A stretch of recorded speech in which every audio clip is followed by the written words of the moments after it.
back into East Texas Now. I'm Kyle Owens, joining the East Texas Now desk. And this morning, we are joined by Baltimore Orioles pitcher and former Central Heights Blue Devil, Grayson Rodriguez. What's up, Grayson? How are you?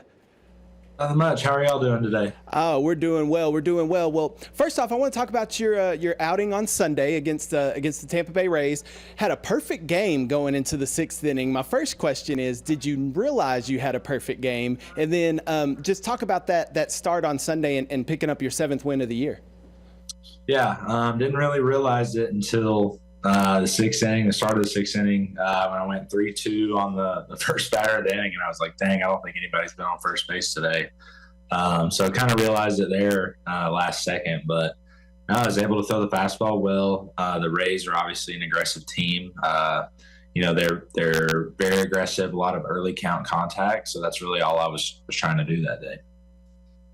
Like I said, you got your seventh win of the year on Sunday. That currently puts you at fifth in the American League with those 7 wins, and you did have a little stint on the IL too. But obviously it's a team sport, but you have to keep the runs off the board. But talk a little bit about the run support you've been given in those games that you've got those wins.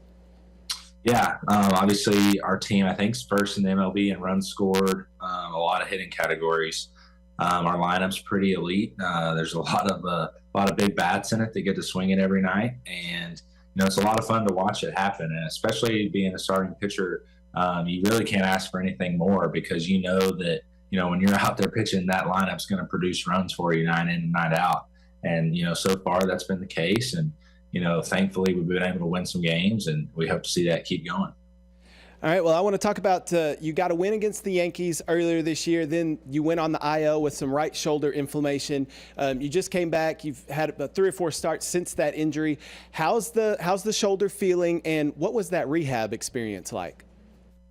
Yeah, I mean, everything's been good. Obviously it's early in the season, so when I was a little bit more sore than normal, there's really no reason to risk anything, especially this early. Obviously it's important to be pitching in May and June, but September and October into the playoffs is even more important. So that's kind of what we were looking at, trying to see the bigger picture, and take the time off now rather than, hopefully something significant happen and miss a lot of time later down the road. But now we were able to take care of that and, back to normal. Yeah, no, I agree. Long baseball season, 162 games. So if anything that discomfort that you have earlier in the year, better to take care of it now and then later in the season. I want to take it back to your MLB debut. So obviously a Texas native from Nacogdoches, went to Central Heights. You made your debut on April 5th of 2023 against the Rangers. Went 5 innings, had a no decision, 4 hits, 2 runs, 5 Ks.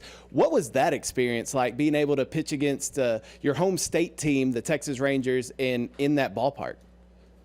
Yeah, obviously being from Nacogdoches, grew up watching a lot of the Astros and Rangers, so being able to make my debut against the Rangers was pretty special. Obviously watched a lot of games growing up as a kid.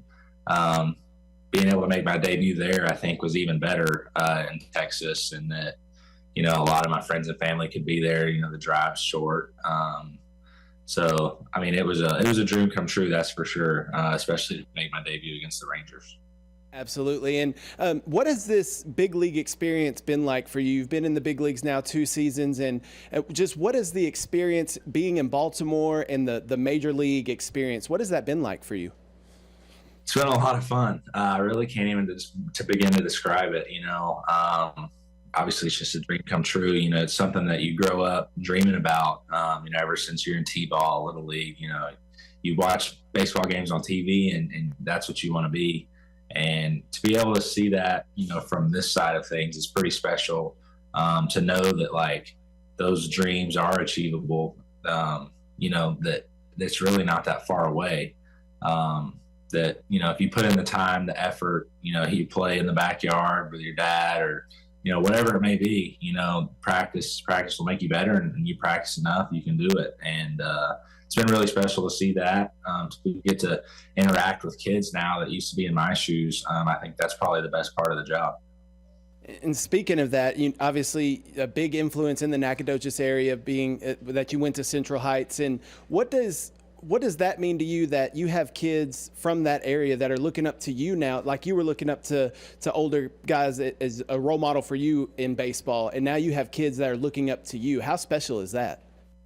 Yeah, no, it's pretty cool. I think my number one goal is just to make sure that people realize that, that you can make it, that the big leagues is possible. Growing up, I wasn't fortunate enough to know anybody in the big leagues or, like that. So there wasn't anybody I could ask questions or stuff like that. But yeah, just kind of want to be a resource that, families that, have kids or something that are pursuing professional sports, it's totally possible. And, that's what I want everybody to know, that, there's going to be more kids out of Nacogdoches, hopefully, that make their debuts and are in the big leagues, whether it's baseball, football, basketball, whatever it might be.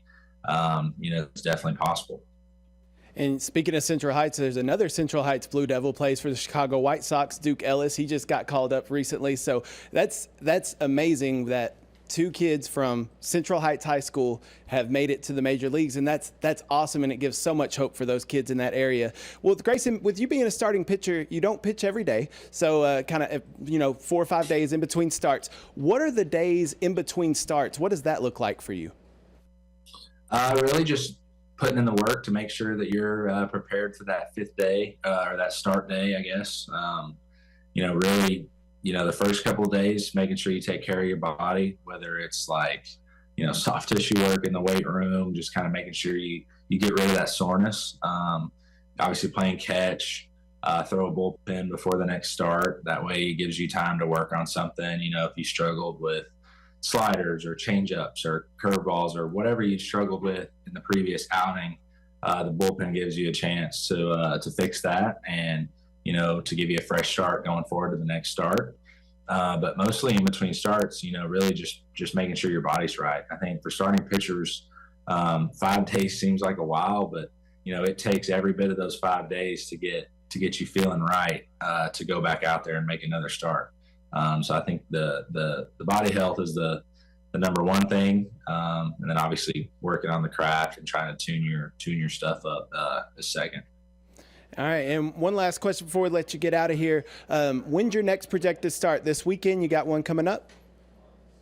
Yeah, all I know is I'm throwing against the Phillies this weekend, so I'm not sure whether that's Friday or Saturday.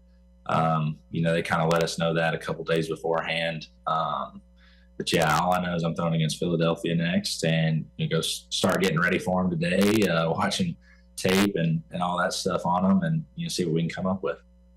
All right, Grayson. Well, thank you so much for taking the time to talk to us today. We wish you the best of luck continuing going forward in this season, and hopefully we'll talk to you down the road, maybe when the Orioles are making that postseason run, huh?